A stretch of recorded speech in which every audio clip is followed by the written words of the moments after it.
Merci beaucoup à Cindy Koichka et à Vanessa Miller-Fels d'être avec moi. Alors, je vous aime beaucoup, messieurs, mais je suis ravie qu'il n'y ait que des femmes là sur scène et pas des moindres. Donc voilà, c'est à titre personnel, même si on vous aime beaucoup et que c'est très bien qu'on soit complémentaires. Alors, merci à vous toutes les deux de nous avoir rejoints. Alors, vous nous faites le grand plaisir de vous exprimer en français, ce qui est très gentil de votre part, même si vous aurez quelques anglicismes, on vous le pardonnera, c'est très gentil. Merci à vous. Alors, Cindy Koichka, bonjour, merci. Directrice achat, énergie et utilité, j'allais dire utilities, vous voyez, moi, Global Manager Energy and Utilities, vous représentez Danone. Et ce qui est intéressant, c'est d'avoir un regard croisé avec Microsoft. C'est pour ça qu'on a avec nous Vanessa Miller-Fels, merci, Renewable Energy Strategist chez Microsoft. On va beaucoup parler des PPA, ce que vous faites, des exemples que vous avez à la fois aux États-Unis, en Europe. On va parler évidemment du marché français. On sait bien qu'on est vraiment au tout début et on l'a vu depuis ce matin. Peut-être commencer chacune par, alors sans dévoiler toute votre stratégie, et c'est pas du tout le but, peut-être déjà savoir un petit peu quelles sont les attentes de chacune de vos entreprises, en particulier en termes d'énergie. Entreprise mondiale, mais à chaque fois avec quand même des attentes un petit peu différentes. Est-ce que Cindy veut commencer? Sachant que vous avez aussi toutes les deux dans votre profil, vous représentez les grandes entreprises, mais ça fait longtemps si vous avez travaillé dans d'autres entreprises et les PPA, c'est quelque chose que vous connaissez. Hein. Bonjour à tous. Désolée si je change de temps en temps de français en anglais, mais j'essaie de faire tout en français. Alors, je suis avec Danone, et si vous voyez notre nouveau logo, One Planet, One Earth, je pense que ça, c'est le commitment que Danone en a pour l'environnement et Sustainable Development. Pour comprendre Danone, parce que quand j'étais au siège social hier, ils ont dit les Français pensent que Danone, c'est que le yogourt. Et pour être sûr que vous dites à tout le monde que Danone, c'est pas que le yogourt, on a 3 Global Business Divisions. Une, c'est Dairy, et ça inclut le Animal Dairy et le agricultural, parce qu'on a beaucoup avec de différents produits mondiaux.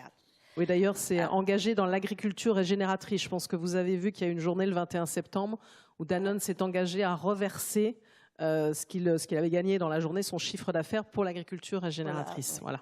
On a beaucoup de problèmes avec le Sustainable Agriculture. Oui. On a le Waters Division, qui est mondial aussi, et Specialized Nutrition. On a un commitment à le changement de climat, water preservation, sustainable agriculture. On est une chose qui est spéciale avec Danone, on apporte beaucoup de nos compétiteurs, que la plupart de nos produits, c'est produits locaux pour consommation locale. À cause de ça, on a beaucoup d'usines mondiales, on a 200 usines dans plus de 40 pays dans le monde. Et ça, c'est avec ça, on a pas mal de difficultés parce qu'il y a le marché regulated et le marché deregulated. Danone, l'année dernière, en novembre, on avait signé RE100 pour l'électricité. Et on a notre commitment, c'est 50% par 2020 et 100% par 2030, qui pose le problème dans le marché regulated, ça c'est sûr. Mais aussi pour parler, j'ai oublié qui avait dit Heat Purchase Agreements. Moi, je dis SPAs, Steam Purchase Agreement. Aussi, on regarde le SPAs where it makes sense. Okay. Nous, on considère en énergie renouvelable parce que la plupart du monde parle que de le soleil et wind, mais pour nous, c'est tout, le hydro, le wind, le solar, le géothermal. Quand on parle de biogaz ou biomasse, pour ne pas oublier, on a une société agriculturelle et on ne veut pas changer I have to say this in English, I'm sorry. We don't want to change crops to grow fuels. We want to use wastes. So that's something very important for Danone. Danone is committed to scope 1, 2, and 3 emissions. Today we're talking mostly about scope 2. So I'll leave it at that and then we'll get more into the PPAs later. Yes, on va parler de PPA un peu plus tard. We'll talk about PPA because I want to ask, j'ai envie de poser la question, ça y est, on va basculer du français en anglais finalement, à Vanessa Miller-Fels de présenter de la même façon les attentes en termes d'énergie de Microsoft. Merci Nathalie. C'est la première fois que je m'exprime en français, en effet, depuis que j'ai rejoint le siège de Microsoft. Donc, il y aura aussi des anglicismes, même si c'est ma langue natale. Donc, on a déjà pas mal parlé du cloud numérique ce matin. Je crois que Marc Roquette a parlé du cloud comme étant le cerveau de l'économie. C'est une analogie qu'on aimerait évidemment beaucoup chez Microsoft. Je vais juste revenir sur les chiffres qu'il a mentionnés. Je pense que pour l'ensemble du cloud, aujourd'hui, il est établi qu'il consomme à peu près 1 à 2% de la consommation électrique mondiale. Donc, c'est évidemment conséquent. Et ne serait-ce que pour Microsoft, c'est l'équivalent d'un petit État américain. Mais on est loin des 30% que Marc Roquette a mentionné et qui seraient mentionnés dans le rapport de Cédric Villani. Et je pense que pour arriver à ces 30%, il y aura une limite qui s'imposera d'elle-même à l'intelligence artificielle et au machine learning, à savoir que si de faire tourner un algorithme, ça consomme autant d'énergie, il y a de fortes chances que le coût sera tel qu'on ne pourra pas faire tourner cet algorithme. Donc c'est aussi là où on a un intérêt pour nous, pour faire croître notre portefeuille, à vraiment, bien sûr, continuer à travailler sur l'efficacité énergétique et aussi à réduire le coût de l'énergie qu'on consomme sur le long terme pour qu'on puisse délivrer ces promesses de l'intelligence artificielle qui sont encore vraiment au tout début. Et donc évidemment, le premier, enfin tout le monde l'a mentionné dans les précédents panels, mais le premier intérêt pour Microsoft, c'est l'efficacité énergétique. D'abord de travailler sur sa propre production, enfin sur sa propre consommation. Et c'est sans faire de pub pour le cloud, parce que je suis pas du tout sur le côté business, mais le cloud énergétique délivre déjà une efficacité énergétique par rapport au stockage de données sur site, ce qu'on appelle on-premise. Et les chiffres, il y a de nombreuses études qui sont disponibles et établissent que cette efficacité énergétique est de l'ordre de 30 à 90%. Ce qui n'empêche pas que c'est une obsession continue au sein de Microsoft de continuer à travailler sur ce qu'on appelle le PUE, Power Usage Effectiveness, qui nous permet vraiment de continuer à réduire nos coûts opérationnels. Sachant que aujourd'hui, le coût de l'énergie représente à peu près 20% de l'OPEX, mais quand on parle de centres de données qui vont faire plusieurs centaines de mégawatts et non pas plusieurs dizaines de mégawatts, on va vraiment basculer le CAPEX-OPEX et la part de l'énergie dans l'OPEX en allant certainement vers une part majoritaire de l'énergie dans notre OPEX à long terme.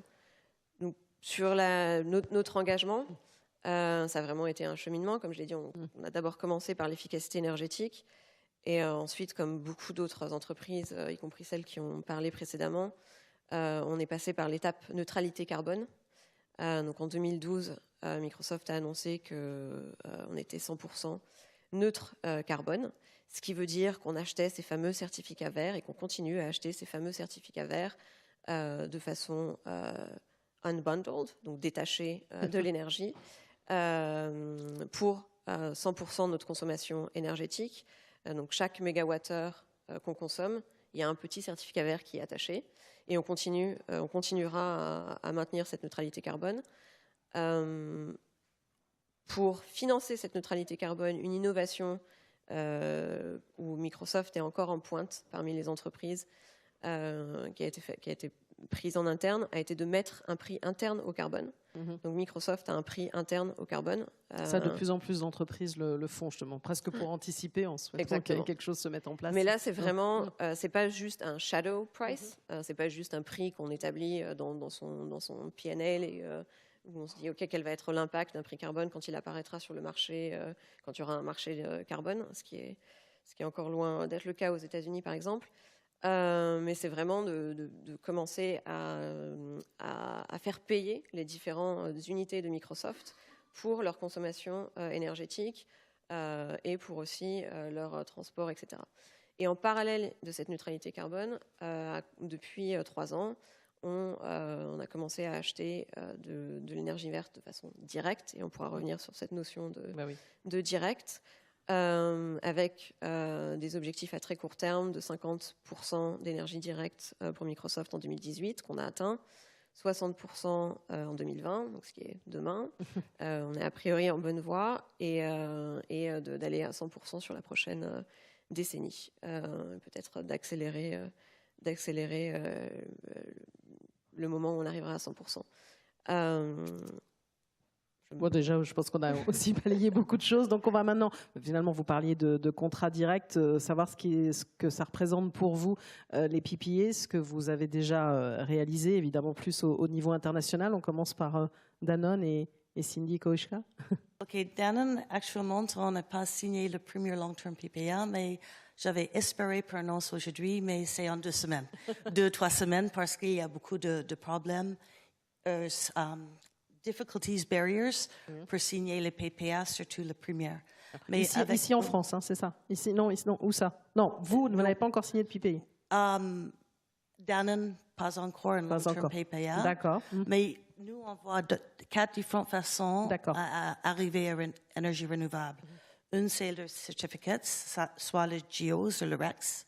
Ça, c'est quelque chose qui est vite, mais il ne montre pas notre dedication pour vraiment rentrer le nouveau renewable energy dans le grid. Ça, c'est soit le on-site PPAs. On-site PPAs pour une société comme Danone, c'est très difficile parce qu'on n'a pas beaucoup de place. On n'est pas comme une industrie chimie qui a une blast zone, qui a la place pour mettre le panneau solaire ou le wind. Mais le on-site PPAs, on fait déjà avion. On a le solaire sur le toit. Et additionality PPA, ça c'est le nouveau. Bientôt, on veut annoncer quelques PPA qu'on est en train de finir. Et aussi l'existing. S'il y a le contrat existing énergie renouvelable qui est disponible, pourquoi pas faire dans le mix? Pour ne pas oublier, pour nous, we are a fast-moving consumer good company et c'est pas possible pour nous à passer les prix à nos clientes. Pour nous, l'énergie renouvelable, c'est pour être économique. Ça, c'est très important. Et pour le PPA, une chose qui est très importante, c'est on a l'environmental attributes avec. Et on parle peut-être un peu plus de ça avec la France après. Oui, bien sûr, exactement. Alors, Microsoft, déjà des PPA à l'inverse, contrairement à Danone qui se lance. Oui, donc on a signé notre premier PPA en 2013 aux USA, sachant qu'à peu près 65% de notre cloud est aux US. Et ensuite, le reste entre l'Europe et l'Asie. Et depuis 2013, on a signé 1,5 gigawatts de PPA qu'on a annoncé et un peu plus dans le pipe. Mais pour atteindre nos objectifs de 100% d'énergie renouvelable, ça veut dire que dans les prochaines années, il faut qu'on contracte entre 500 mégawatts à 1 gigawatt de PPA par an, sans pour autant doubler les ressources humaines dont nous disposons. Donc, il faut être particulièrement innovant. Et par ailleurs, je pense qu'on a beaucoup appris en signant nos premiers PPA sur les risques qui sont liés au PPA. Oui, on en parlait en introduction avec Jean-Louis Ball sur le fait d'avoir une vision long terme aussi quand on signe un PPA. Bien sûr, ouais. Et je pense que je vais revenir là-dessus, mais parce que tous nos contrats sont donc des contrats, j'ai parlé d'achat direct, mais tous nos contrats sont des contrats financiers. Ce ne sont pas des contrats physiques. C'est un peu une différence entre les États-Unis et l'Europe. Les États-Unis, 80%, voire 99% des contrats sont financiers et le reste physique. En Europe, c'est plutôt l'inverse, même si on sent de plus en plus de contrats financiers être disponibles. Donc, ce sont des contrats de différence. Un sujet dont on n'a pas parlé aujourd'hui, mais qui est un des principaux risques qu'on doit analyser, c'est pas seulement le risque de marché, qui est celui qu'on prend de toute façon tout le temps quand on consomme de l'énergie, mais c'est le risque de shape. Et j'ai pas la traduction en français, mais tout simplement pas seulement le profil de quand l'éolienne ou la centrale solaire va produire par rapport à ma consommation. Ça, c'est quand même en effet quelque chose qui est un risque que j'ai à assumer quand je fais un contrat financier par rapport à un contrat physique. Si j'ai un contrat physique, il n'y a pas ce risque. On colle à ma consommation d'énergie physique. Mais le shape, qui est la différence entre le prix simple de l'énergie sur le marché à heure X et le prix pondéré de l'énergie éolienne ou de l'énergie solaire à la même heure. On a signé notre premier PPA au Texas, où depuis qu'on l'a signé, il y a dû avoir à peu près 15 à 20 gigawatts qui ont été installés. Si le prix moyen de l'énergie au Texas est peut-être de $20, le prix moyen de l'énergie, enfin le prix moyen pondéré de l'énergie éolienne, lui, peut être de 0 à certaines heures, négatif à d'autres heures, et en moyenne sera peut-être de $10. Donc vous avez un shape de $10.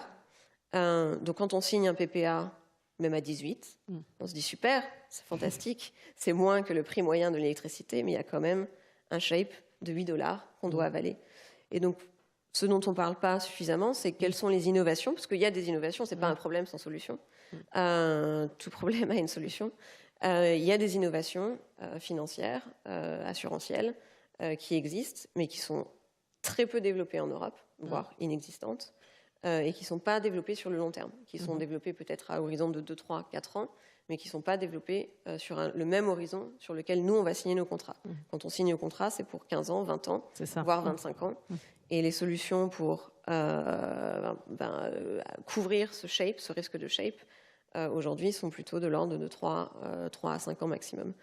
Donc on travaille beaucoup avec des partenaires aux US sur ce type de solution. En Europe, il y a quelques pays où on peut éviter bien sûr ce biais. Si on peut signer directement un contrat où on est indexé au prix simple de l'énergie et pas au prix pondéré, ça peut être le cas dans les pays nordiques où ils ont suffisamment d'hydro pour justement que le vendeur lisse le prix et prenne le risque de son côté. Mais en France ou en Irlande, par exemple, c'est une épine que j'ai encore dans le pied et qui limite clairement notre habilité, notre capacité à signer des PPA de façon répétée. Bon, on va en parler cet après-midi justement sur cet aspect risque et cette question-là. Je pense que je ferai réagir évidemment les investisseurs, ceux qui accompagnent les entreprises sur ce point-là. Vous avez parlé des États-Unis. Juste globalement, pour avoir une vision du marché, est-ce que c'est plus facile aux États-Unis? Ça devient intéressant en Europe? Enfin, quelle vision vous avez de ces PPA encore à l'international? Puis après, on posera quand même la question de la France. Cindy. Mais il y a ça dépend de la stratégie de la société aussi. Parce que moi, j'avais déjà signé le PPA en Amérique. Là, c'est grand PPA. Dans une autre entreprise. Dans une autre vie. Et c'était toujours une physique. C'était jamais financier. Parce qu'on est sur, si c'est financier avec la IFRS accounting, il y a different reporting procedures. Et c'est le business eux-mêmes qui avait décidé, c'est physical. C'est un contrat physical. Le pays le plus facile dans le monde, pour moi, c'est le Mexique. D'accord. Parce que le Mexique, tu as you have banking in the grid. C'est vraiment une bonne façon pour les end users, comme nous, pour acheter l'énergie. Et pour nous, peut-être un petit peu différentes stratégies. Souvent, on aime bien les développeurs qui sont assez grands, pas prendre le risque avec les petits développeurs. Et les développeurs qui aussi, eux, ils ont la possibilité pour livrer à notre site. Et ça, avec le shaping, ça, c'est une solution. Même vision sur on va dire globalement le marché. Sur le marché global, en fait, on est actif. On n'est malheureusement pas actif au Mexique parce qu'on n'a pas de centre de données au Mexique. Donc, on essaie surtout d'être actif. Tous nos PPA sont liés. On source localement. Donc, il y a la question de l'additionnalité qui a été mentionnée précédemment. Et la localité, c'est vraiment un des critères essentiels. Donc, tous nos PPA, et c'est pas forcément le cas de toutes les entreprises numériques, on achète uniquement sur le réseau sur lequel nos centres de données sont placés. Donc, on ne va pas aller acheter de l'éolien dans l'Oklahoma si on n'a pas de centre de données dans l'Oklahoma, même si ça peut être un des prix les plus attractifs aux US aujourd'hui. Donc, sur les marchés où on est, les marchés faciles, clairement, les US sont extrêmement bien développés. Surtout, il y a une compréhension du PPA financier, mais aussi du shape qui commence à être développé, et également des risques de crédit. On a parlé des garanties précédemment. Les exigences de Microsoft sont pas communes en termes de crédit de la part du vendeur. Et il y a certainement une éducation qui s'est faite avec pas mal d'entreprises sur les 5-10 dernières années, parce que d'autres de nos confrères comme Google ou Apple ont à peu près certainement les mêmes exigences de crédit. D'ailleurs, c'est une question aussi qu'on se pose beaucoup, nous, en interne. Nous, on apporte un crédit qui est un triple A credit. Il y a 2 entreprises au monde aujourd'hui qui ont triple A credit. Et quand on est off-taker d'un PPA de 15-20 ans, le financement du PPA n'est pas du tout basé sur un triple A credit. Il est basé sur Investors Grade. Et donc, quelqu'un mentionnait précédemment que si on peut améliorer d'un point le crédit, on réduit le CAPEX de 10%. On estime qu'avec un triple A credit, on devrait pouvoir passer de 8 à 3%. Et donc d'améliorer le CAPEX de 50% dans ces cas-là, semblerait-il. Même si les chiffres ne sont pas aussi miraculeux, les chiffres sont colossaux. Et aujourd'hui, on ne voit pas suffisamment d'investisseurs intéressés pour vraiment sortir un peu de la boîte et voir quelles sont les différentes catégories d'off-takers sur le marché. Et alors la France? Vous regardez la France? OK. Je commence avec la France. Comme j'avais expliqué au début, on est présent dans plus de 40 pays dans le monde, mais pour voir un peu de notre footprint, qui est très important, pour l'électricité. Le premier pays dans le monde, c'est la France. Après, c'est l'Indonésie. Après, c'est la Chine, la Russie et USA et Canada. En France, les emissions de CO2 on the system grid by the IEA are very, very low. So for us to buy certificates in France is very difficult. It doesn't make good business sense. OK, ça c'est un problème. On veut signer un PPA en France. C'est possible pour être compétitif, c'est dépend de où tu es et le type d'énergie renouvelable. Mais le biggest barrier en France, c'est le feed-in tariff. Parce qu'un développeur, il veut le feed-in tariff. Il veut un garantie de prix d'énergie. Et nous, comme end-user, si on signe un contrat de 15 ans, on veut un prix, mais aussi on veut l'environmental credits. Et si vous avez le feed-in tariffs, vous pouvez acheter le CO2 sur le marché. Et ça, c'est pour une industrie, c'est très difficile. Peut-être les petites industries, mais pour une industrie aussi grande que Danone en France, c'est extrêmement difficile. Donc il y a beaucoup de choses à faire évoluer. Il y a maintenant, comme j'avais dit, il y a les possibilités où l'énergie renouvelable, c'est compétitif. Et si on signe pour 15 ans, c'est avec l'environmental attributes. Et le fournisseur, il sait ça. On est en train de travailler sur ça. Mais j'espère dans l'avenir que c'est possible pour l'industrie de continuer. Même question à Vanessa. On n'a pas encore signé de PPA en France. C'est pas un des marchés où on est le cloud est encore très développé. On n'a pas de propre centre de données Microsoft en France pour l'instant. On a une présence quand même du cloud à travers des lease providers. Mais on regarde ce marché clairement avec attention parce qu'on pense que c'est un marché de croissance. Et donc c'est un marché où il faudra qu'on trouve une solution de toute façon à court ou moyen terme. Et les principales difficultés qui nous ont pas permis de toute façon d'être assez agressifs sur ce marché aujourd'hui sont bien sûr, comme tu l'as mentionné, le feed-in tariff, mais aussi la difficulté d'accès aux garanties d'origine lorsqu'on contracte en France. Et ça, c'est une question qui reste en suspens depuis le vote du décret il y a quelques mois, et la passation du décret, pardon, et il y a quelques mois, et aussi la transposition de la directive, dont on verra comment elle sera transposée. Mais si l'accès aux garanties d'origine est encore limité, il y a de fortes chances que le marché des PPA pour les entreprises comme Microsoft on sera impacté, parce que c'est essentiel, même si on ne veut pas acheter que des certificats verts de façon détachée de l'énergie, on a besoin de ces certificats verts pour notre comptabilité, pour le reporting, Scope 2, etc. Donc c'est un instrument qui est juste essentiel. Et si on n'y a pas accès, on peut pas signer de PPA. Enfin, la valeur du PPA, dans ces cas-là, devient un pur hedge. Et bon, sachant le shape et le fait qu'on n'est pas des devins et qu'on ne sait pas où sera le prix de l'électricité demain, ça devient beaucoup plus difficile de faire ce pari-là. Sur les autres difficultés qu'on trouve en France, c'est bien sûr tout ce qui est lié au permis, et donc à quel moment on arrive dans la discussion avec le développeur pour signer un PPA, mais être sûr que le projet arrivera à COD. Et ensuite la taille. La taille des projets en France et aussi dans l'ensemble de l'Europe continentale est très petite. La moyenne des projets, peut-être dans l'éolien, doit être de moins de 10 MW. La moyenne des projets solaires doit être de moins de 1 MW. Je sais bien que c'est une moyenne et donc c'est peut-être... il y a certainement des arbres dans la forêt, mais c'est une vraie difficulté parce que, comme j'ai dit, on doit on doit signer 500 MW de contrats par an. On n'a pas le temps, vu nos équipes, de signer des contrats de 10, 20 MW. On veut signer des contrats de 100, 150 MW. Et donc en France, ça veut dire passer soit par des gros fournisseurs, soit par des développeurs qui sont capables d'agréger des portefeuilles. Et il y en a encore très peu qui ont cette taille-là. Et ensuite, derrière, bien sûr, il y a toute la question du crédit, ou de la garantie à apporter des deux côtés. Et donc, plus le portefeuille est gros, plus la demande de garantie est importante.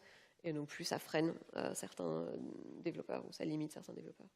Alors, Cindy, est-ce que vous voulez ajouter quelque chose avant qu'on se marque une pause? On pourrait vous écouter pendant très longtemps, parce que votre démarche est très intéressante. Mais comme j'ai dit, aujourd'hui, le temps est assez.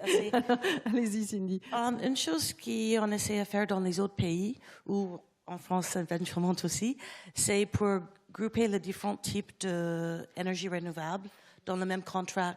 Comme ça, c'est répondre un peu le problème de shaping. Et si on a le wind, si on a le vent, le wind, le solaire, pourquoi pas un peu de hydro? Parce que sauf si tu es en Colombie, il y a une sécheresse, tu as souvent de hydro, et to top it up with CO2 credits. Et comme ça, on a un package qui est assez bien. Et c'est pour trouver le développeur comme ça. C'est peut-être difficile si tu regardes que le petit développeur, mais si tu commences à regarder le plus grand, c'est de plus en plus facile. Et peut-être ce qu'on regardait tout à l'heure aussi, de faire ça aussi à plusieurs, d'être plusieurs entreprises. Commence à avoir des groupements. Il y a les problèmes avec ça. Ouais. J'avais fait ça une fois dans mon carrière au Canada avec le gaz. Ouais. On essaie de faire ça. Je sais le projet Grand Pays-Bas, c'était marché, mais peut-être c'était marché parce que chaque société, ils ont négocié avec le fournisseur.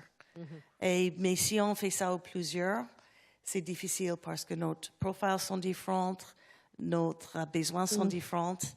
Et bon, je ne dis plus rien. Bon, on voit bien. Vanessa, vous voulez juste ajouter encore éventuellement quelque chose? Juste rajouter un mot, mais qui est un peu en parallèle, qui n'est pas forcément lié au PPA. Pour Microsoft, on est bien sûr consommateur d'énergie, mais on se voit aussi comme potentiel fournisseur, pas forcément d'énergie, mais de capacité. Et on parle en interne, non pas de centre de données, donc pas de data center, mais de centrale de données. J'ai essayé de traduire ça en français, data plant, parce que c'est peut-être pas connu, mais pour chaque mégawatt d'IT qu'on a installé sur site, on a 1 mégawatt d'UPS, de batterie, et 1 mégawatt de générateur backup, soit diesel, soit gaz, soit peut-être demain lithium-ion ou quoi, enfin, qui sait. Et en fonction des structures de marché, il est possible de valoriser cette capacité sur site qui, pour la plupart du temps, n'est pas utilisée, puisqu'elle est uniquement là en cas d'urgence.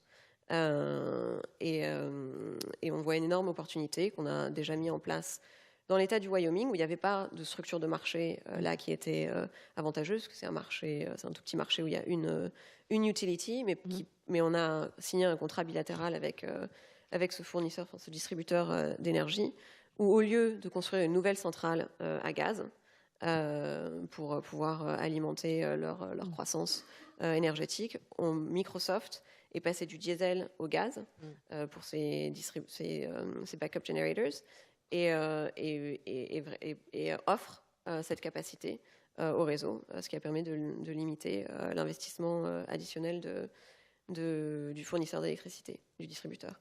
Et on essaye d'explorer ce même type d'opération en Irlande, où on pense qu'il devrait y avoir un marché de capacité, vu les contraintes de capacité qui existent en Irlande. Alors la France, c'est un marché peut-être un peu différent. Oui. Donc mais en tout cas, c'est quelque chose qu'on aimerait, on en discute de plus en plus au niveau européen, de voir comment valoriser toutes ces ressources sur site et les intégrer mieux au réseau. Donc intégrer les centres de données pour qu'ils fassent partie du réseau électrique dans une vision future. Merci à toutes les deux pour votre éclairage.